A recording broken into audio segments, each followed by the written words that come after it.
This is the story of how we built a 16 by 20 cabin using the trees from our property and a chainsaw mill. It all started after we were living out of our 30-foot motorhome. I began designing the cabin using Google SketchUp, and after much back and forth, we decided on a design that used minimal trees and could be built in time for winter. Spending another winter in the RV was not something we wanted to do.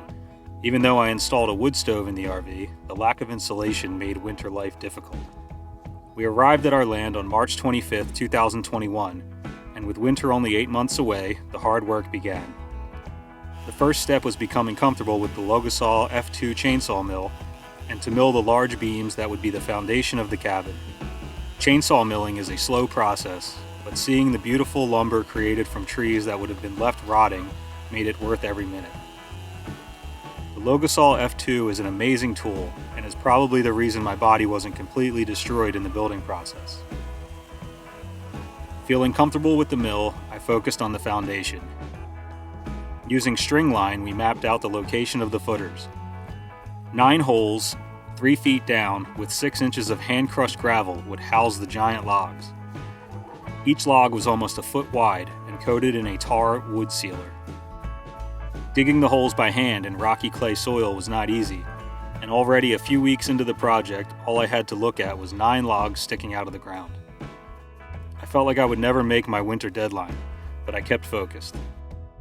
Next came leveling the tops of the logs and laying the foundation beams in place. I then laid in the floor joists, which were notched to drop into the larger beams.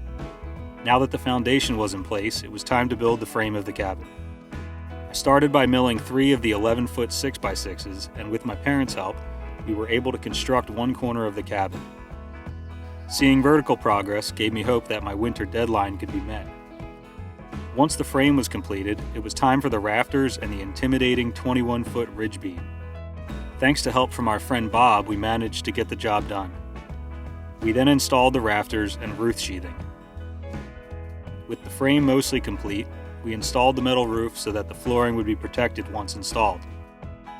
A 6.5 by 12 pitch metal roof is difficult to work on to say the least, but was necessary to shed the snow weight come winter.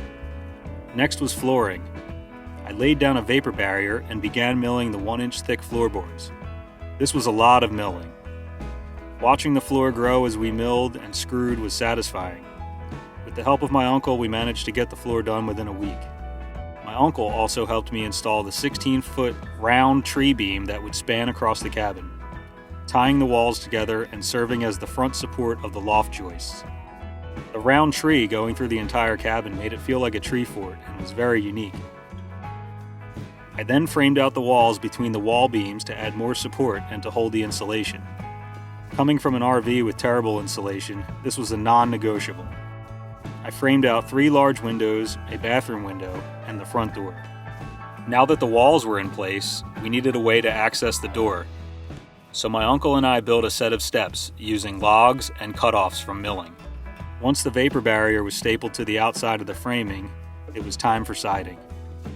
The siding is 3/4-inch thick wood planks.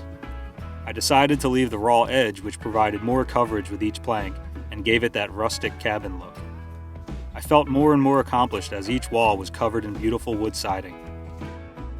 Once the siding was complete, and with cold temperatures approaching, we made a hearth from the stone on our property and installed the large wood stove that would be our only source of heat. Next, I insulated the ceiling and walls. It was amazing how adding insulation made it feel so homey. I built a temporary kitchen that would last us through the winter. All the appliances and systems in the cabin were designed like the RV. 12-volt power for lights and fans, a 12-volt refrigerator, propane oven, propane on-demand hot water heater, and a 12-volt water pump for the shower and faucets.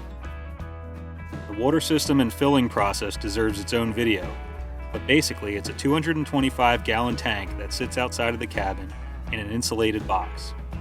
It is piped into the cabin behind the wood stove, and a small computer fan pushes the warm air from the stove into the tank box to prevent freezing in the winter. The loft area is 16 foot by 10 foot and is where we would sleep.